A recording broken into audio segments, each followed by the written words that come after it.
Hi guys 100కి 5 కేజీలు టమాటాలు అనేసి మా హస్బెండ్ తీసుకొచ్చాడు అనమాట. నేను గిని పోయింటే 2.5 కేజీ 50 రూపాయలు తీసుకొచ్చింటే వేస్ట్ అయిపోతాయని ఆల్రెడీ మొన్నే ఊరగాయ పెట్టాను అనమాట.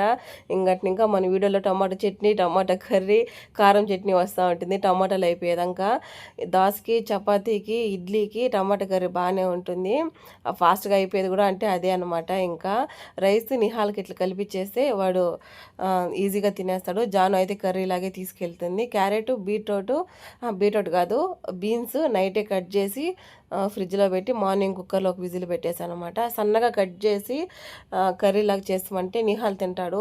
క్యారెట్ కొంచెం పెద్ద పీసులుగా కట్ చేస్తే వానికి నోటికి తీగ తగిలినట్టు ఉంటుంది, అందుకే తినడు. అందుకే నేను ఏ కూరగాయలైనా సరే సన్నగా కట్ చేస్తాను. సాటర్డే అయితే జాను నాలాగా మేము స్కూల్కి పోయినప్పుడు కూడా సాటర్డే ఎప్పుడు వస్తుంది అనే కలర్ డ్రెస్ వేసుకోవేయాలం కదా. ఇంకా జాను కూడా రెడీ అయ్యి నిహాల్ని వ్యాన్ ఎక్కిచ్చేసి ఇంటికి ఫ్రెష్గా ఏదన్నా కూరగాయలు ఉన్నాయేమో అని చూసి 3 రకాల ఆకుకూరలు తీసుకొచ్చాను అనమాట. ఇంకా వాటిని ఒలిచి ఫ్రిడ్జ్లో స్టోర్ చేసేస్తున్నాను. Thank you for watching. Bye.